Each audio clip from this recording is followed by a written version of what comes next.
Good morning दोस्तों। कैसे हो आप सभी? आई होप स्वस्थ होंगे, मस्त होंगे। देखिए, हमारा टॉपिक चल रहा था सूचना का अधिकार अधिनियम।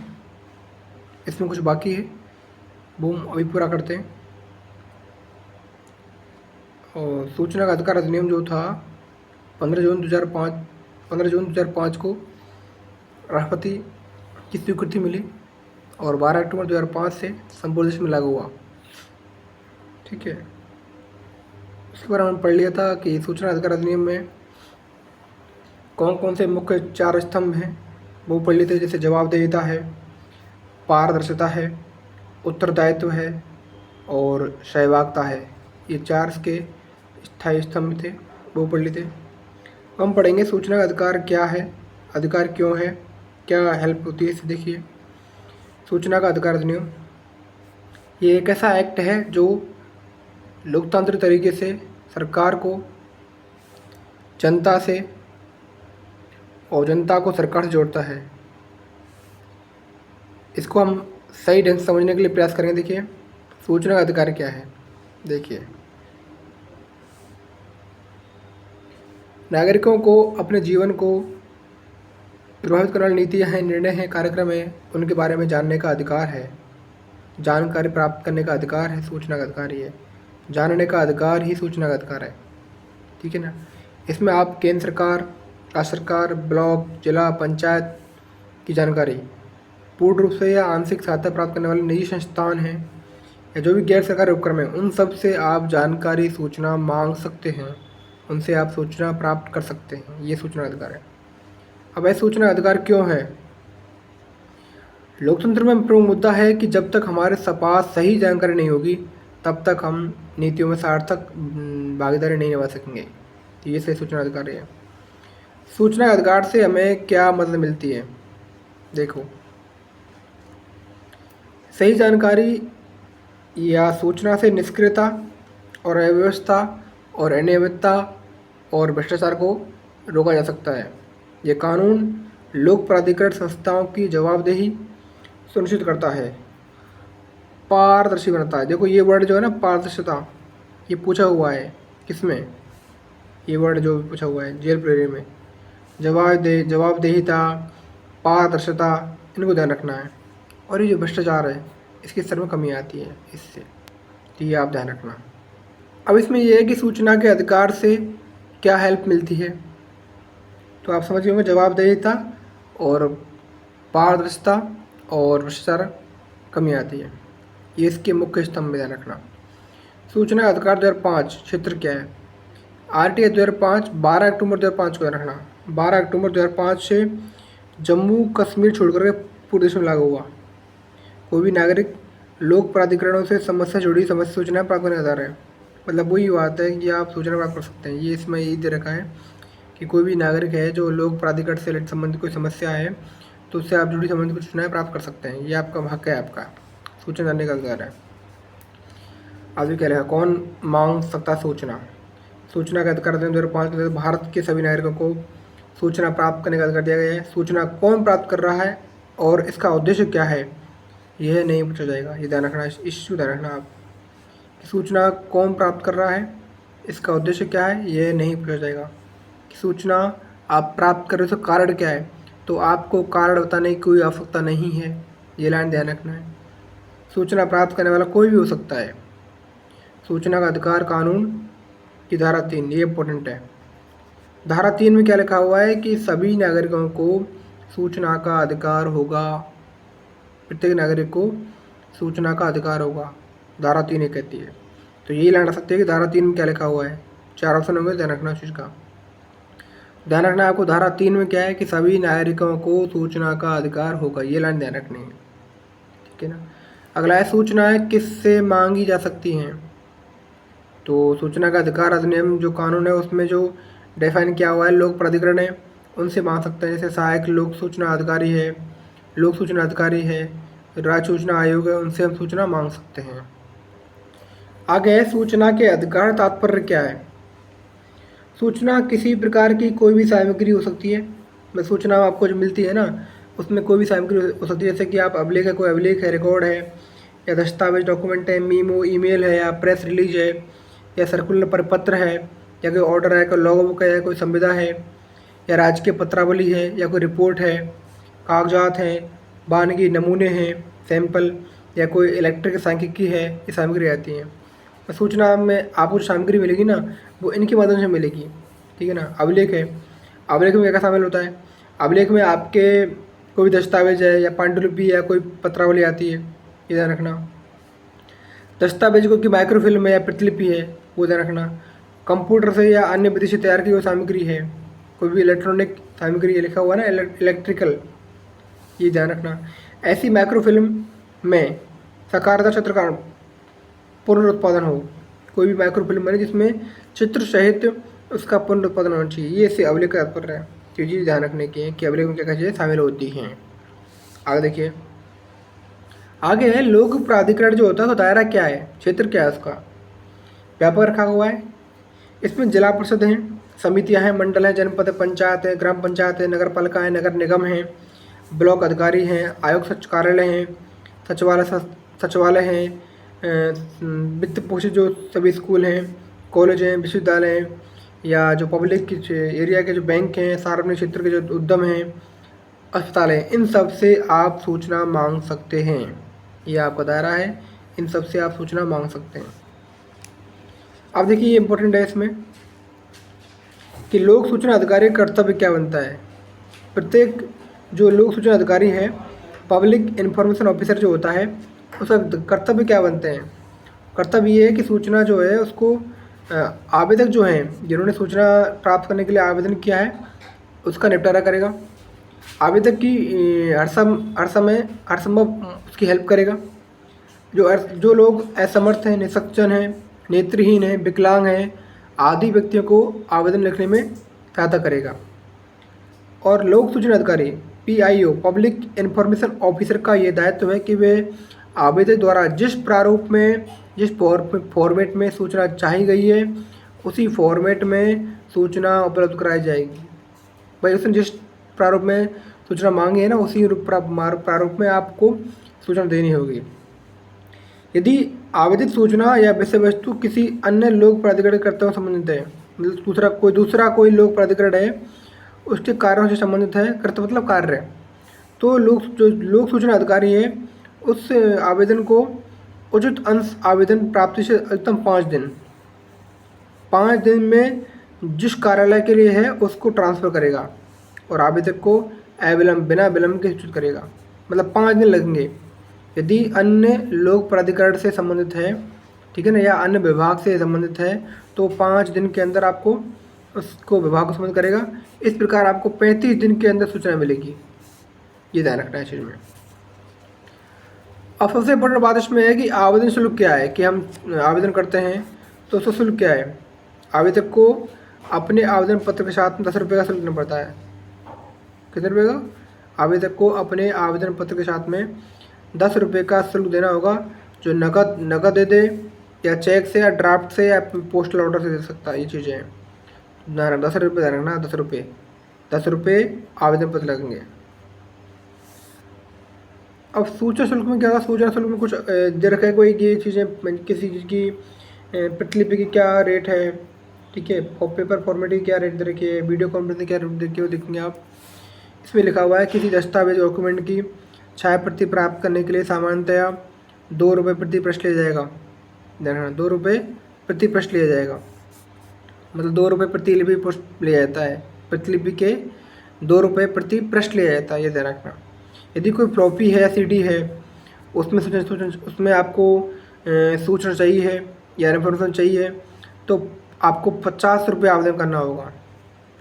तो ध्यान रखना, फ्लॉपी या CD में आपको सूचना चाहिए तो 50 रुपये आपको क्या करना पड़ेगा, 50 रुपये का आपको आवेदन करना पड़ेगा।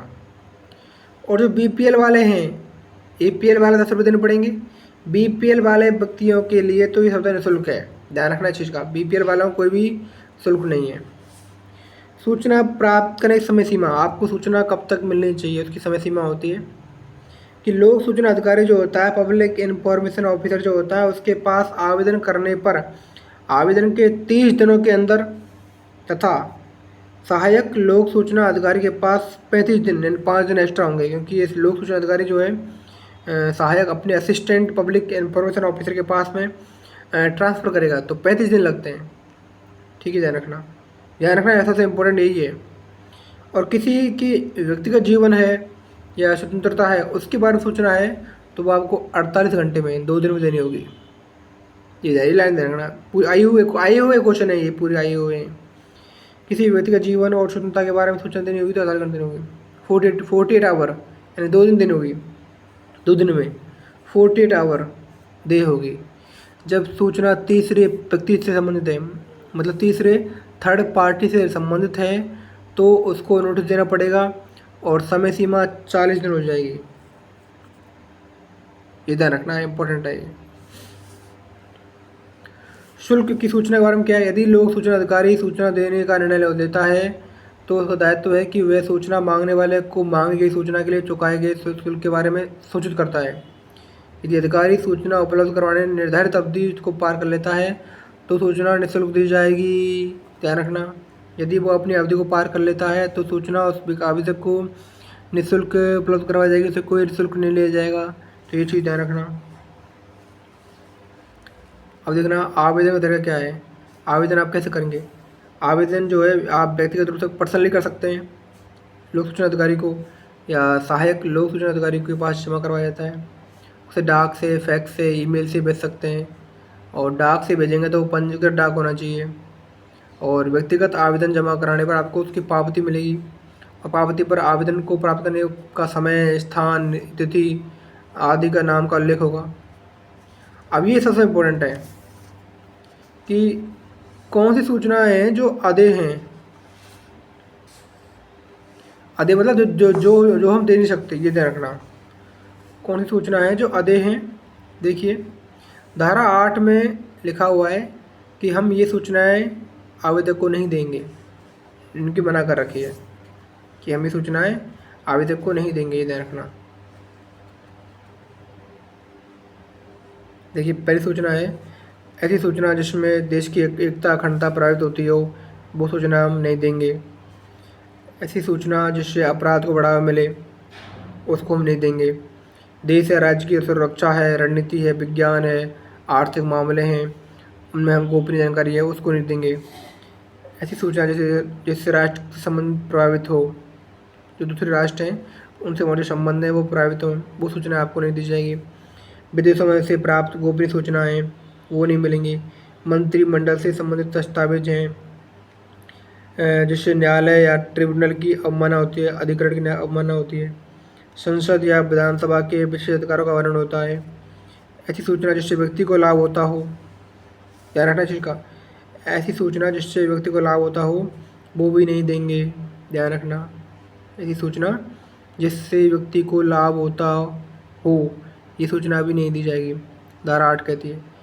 ऐसी सूचना जिससे व्यक्ति के जीवन या शारीरिक सुरक्षा का खतरा हो, व्यक्ति के जीवन को खतरा हो ना, तो वो भी नहीं देंगे। ऐसी कोई सूचना जो अन्वेषण में, खोज में बाधक हो, वो भी नहीं देंगे। ऐसी कोई सूचना जो किसी व्यक्ति की एकांत में अनुचित हस्तक्षेप करती हो, वो भी नहीं देंगे। ऐसी सूचना जो सरकार, व्यक्ति, संस्था के कॉपीराइट का उल्लंघन करती हो, वो भी नहीं देंगे। धारा 8 ये कहती है कि हम कुछ सूचनाएँ आपको नहीं देंगे, क्योंकि उन सूचनाओं को देने से हमारे राष्ट्र का, हमारे विधानसभा का, हमारे सरकार का, हमारे मंत्रिमंडल का, हमारे विदेशों से जो संबंध है या किसी व्यक्ति को लाभ होता हो, इन चीज़ों से हम आपको सूचनाएं नहीं देंगे। तो ये ध्यान रखना कि पूछ सकता धारा 8 यही पूछ लेगा कि सूचना अधिकार अधिनियम के अंतर्गत कौन सी धारा में उल्लेख किया गया है कि कौन सी सूचना दे सकते हैं या नहीं दे सकते हैं। तो अदेय जो सूचना अदेय हैं धारा 8 में है। धारा 8 याद रखना आप कि धारा 8 के अकॉर्डिंग कुछ फैक्ट हैं, उनके तहत हम सूचनाएं प्रदान नहीं कर सकते, यानी सूचनाएं अदेय हैं, ये ध्यान रखना है आपको। आगे है कि तृतीय पक्ष की सूचना तात्पर्य क्या है। तीसरा पक्ष होता है ना, थर्ड पार्टी को हम भेजते हैं तो 40 दिन लगते हैं। यदि मांगी गई सूचना किसी थर्ड पक्ष को हो, अर्थात जो आवेदक सूचना प्राप्त प्रदाता से भिन्न हो, यदि ये सूचना उसकी व्यक्तिगत है या उसकी जो गोपनीयता से संबंधित है हो, तो ऐसी सिचुएशन में लोक सूचना अधिकारी जो है वो तृतीय पक्ष को नोटिस कर देकर ये पूछेगा कि वह यह जानकारी प्रकट करे अथवा नहीं। और यह नोटिस जो है 5 दिन के भीतर जारी भेजेगा। किसको? सहायक लोक सूचना अधिकारी को, थर्ड पार्टी को। तीसरा पक्ष सूचना नहीं प्रदान करने का मत व्यक्त करे कि भाई सूचना मत प्रदान करे, सूचना मत भेजे, मना करे वो, किंतु लोक सूचना अधिकारी जो है वो प्रकट करना सूचना को लोकहित में उचित मानता है, क्योंकि इसे लोकहित का भला होगा, उसे उचित मानता है तो वह सूचना दे सकता है। थर्ड पार्टी मना कर रही है लेकिन ये समझे इस चीज़ को कि भाई लोकहित में है तो इसको सूचना दे सकता है। ये चीज़ें अब ये कि प्रथम अपील क्या है, द्वितीय अपील क्या है। देखो, सूचना मांगने वाला आवेदक जो होता है ना, वो सूचना अधिकारी के किसी निर्णय से क्षुब्ध है या उसके व्यवहार से उसको अच्छा नहीं लगा है, या फिर उसने समय सीमा के अंदर सूचना प्रदान नहीं कराई है, तो क्या करेगा? लोक सूचना अधिकारी से जो वरिष्ठ अधिकारी है, लोक सूचना अधिकारी से जो वरिष्ठ अधिकारी है उसके यहाँ अपील दायर करेगा और यही उसकी प्रथम अपील होगी और 30 दिन के अंदर करेगा। दूसरी अपील क्या है? प्रथम अपील के बाद भी संतुष्ट नहीं होने पर दूसरी अपील का विकल्प है। कैसे? ये सूचना आयोग में दायर होगी। ध्यान रखना, दूसरी अपील जो होगी वो सूचना आयोग में दायर होगी।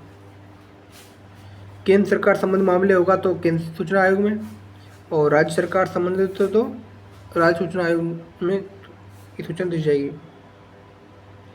किसी भी अपील के लिए अलग से शुल्क की व्यवस्था नहीं है। सादे कागज़ पर या निर्धारित फॉर्म में अपील कर सकते हैं।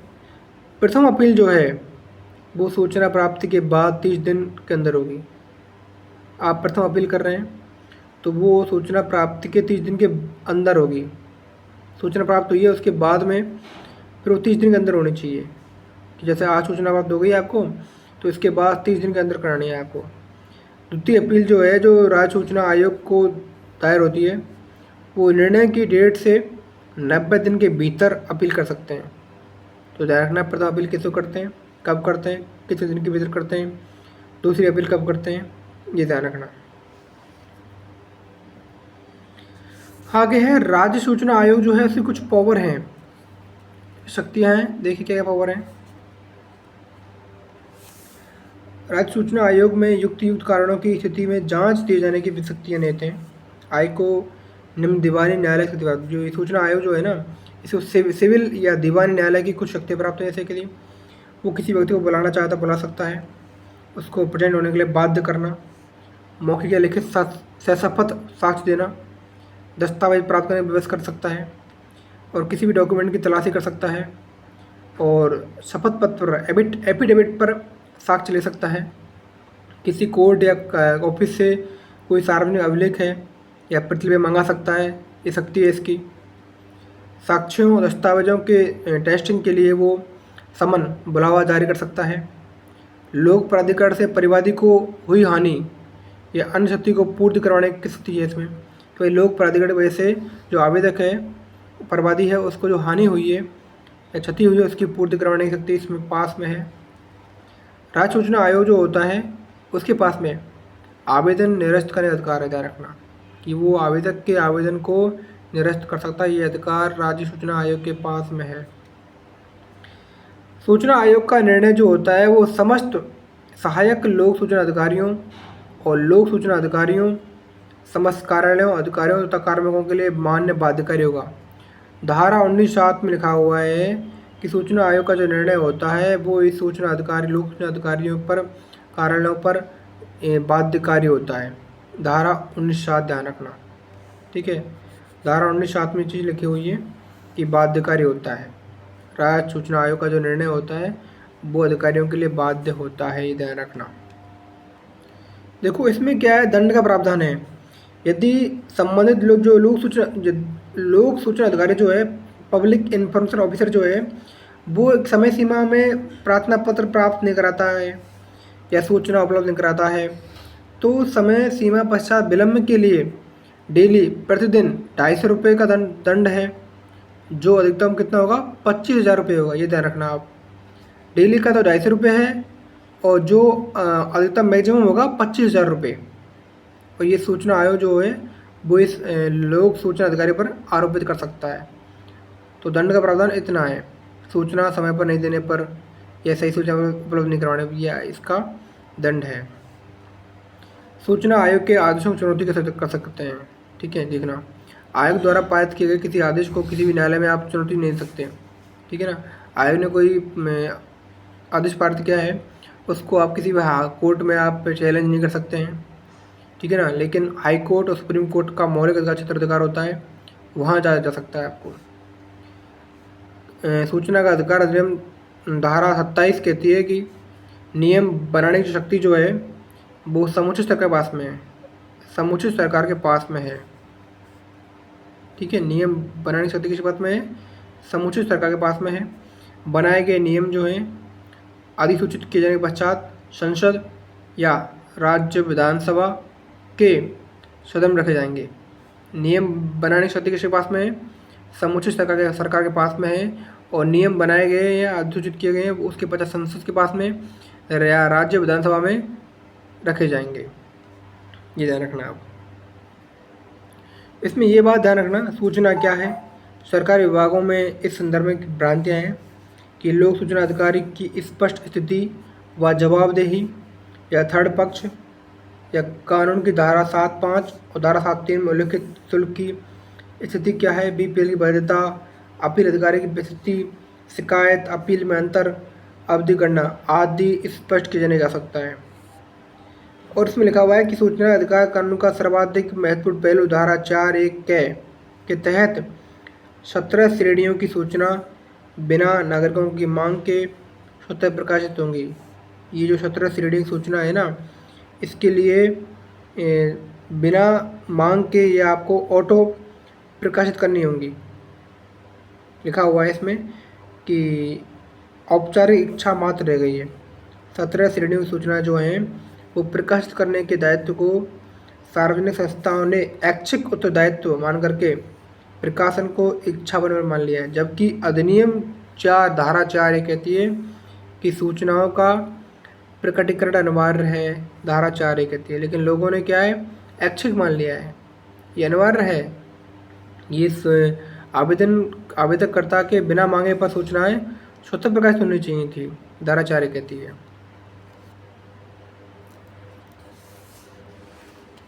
और देखिए, कानून की धारा 6(1) में आवेदन शुल्क की बात हुई है कि धारा 6(1) में आवेदन शुल्क की बात की गई है।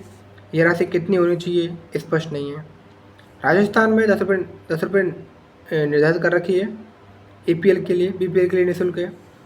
कुछ राज्यों में 50 रुपये है, 100 रुपये तक भी है। बीपीएल आवेदक के साथ है, वैसे उनके फीस लेना मना ही है, लेकिन फर्दर फीस के संदर्भ में स्पष्ट नहीं किया है। और आप ध्यान रखना, बीपीएल के लिए कोई फीस नहीं है, निःशुल्क है, ये ध्यान रखना आप। धारा 6(1) और 7(5) में इलेक्ट्रॉनिक युक्ति जो हैं उनके माध्यम से आप आवेदन का उल्लेख है, किंतु ऐसे आवेदन देने के लिए शुल्क की व्यवस्था रहेगी, इसका कोई उल्लेख नहीं है। आप इलेक्ट्रॉनिक के माध्यम से आप आवेदन का उल्लेख कर सकते हैं। उल्लेख है इसमें कि आप सूचना मांगनी है तो आप इलेक्ट्रॉनिक से कर सकते हैं, इलेक्ट्रॉनिक मीडिया से कर सकते हैं, लेकिन उसके लिए जो शुल्क है, क्या चार्ज रहेगा, उसकी व्यवस्था नहीं करी गई है, ये ध्यान रखना। ये देखिए, सूचना का अधिकार अधिनियम 2005 का सूचना का अधिकार के लिए ये फॉर्मेट है कि यहाँ आएगा लोक प्राधिकरण, उसका नाम आ जाएगा, पद का नाम पता दिया जाएगा, फिर जो लोक सूचना अधिकारी उसका नाम आ जाएगा, पब्लिक इन्फॉर्मेशन ऑफिसर। ठीक है, अब ये है कि आवेदन शुल्क जो है कितने 10 रुपये दे रखा है। ठीक है ना, अब जो दस्तावेज हैं या अभिलेख हैं उनके टेस्टिंग के लिए क्या दे रखा है कि प्रथम घंटे कोई फीस नहीं है, 1 घंटे 15 मिनट या उसके भाग के लिए 5 रुपये। ठीक है ना, और प्रतिलिपि दे रखा है कि वास्तविक भार या लागत मूल्य, प्रतिलिपि जितना भार है उसके लगेगा, इसका वेट है ना, वेट के हिसाब से लगेगा कि उसका वेट कितना है, एक्चुअल वेट कितना है, भार कितना से लगेगा। सैंपल के लिए वही वास्तविक लागत मूल्य वही है। और प्रतिलिपि जो होती है ना, फोटोकॉपी, उसके लिए 2 रुपये प्रति पृष्ठ लगेगा, चाहे वो A4 साइज में हो या A3 में हो, ये क्वेश्चन आया हुआ है। ठीक है, तो A4 या A3 साइज में 2 रुपये प्रति पृष्ठ है। ठीक है, और डिस्क कॉपी के लिए कितना है? डिस्क और कॉपी के लिए इन्होंने दे रखा है, डिस्क या फ्लॉपी के लिए दे रखा है, देखिए 50 रुपये प्रति फ्लॉपी। मैंने आपको पहले बताया था ना कि फ्लॉपी डिस्क के लिए कुछ चाहिए, जब भाई किसी व्यक्ति को फ्लॉपी में या डिस्क में चाहिए तो 50 रुपये देने होंगे। तो डिस्क या फ्लॉपी के लिए 50 रुपये, ये ध्यान रखना, ये पूछ सकता है। और यदि आपको कोई मुद्रित सूचना है उसके लिए आपको नियत मूल्य देना पड़ेगा। प्रति पृष्ठ फोटो के लिए 2 रुपये, शुल्क राशि नकद, cash, bank draft, banker cheque या भारतीय पोस्टल ऑर्डर के रूप में जमा कराई जाएगी, तो वो 2 रुपये ही है। नकद से कराओ, चाहे बैंक ड्राफ्ट से कराओ या बैंकर चेक से कराओ या भारतीय पोस्टल ऑर्डर से कराओ, तो ये हो गया आपका RT 2005। इसको ध्यान रखना है। एक चीज़ ध्यान रखना कि राजस्थान में भी कल लागू हुआ था। राजस्थान में ये 12 अक्टूबर को लागू हुआ था। ठीक है ना, 12 अक्टूबर 2005 को लागू हुआ था, ये ध्यान रखना है चीज़ का। ये कुछ डेट है कि ध्यान रखना। तो ये हो गया आपका सूचना अधिकार अधिनियम।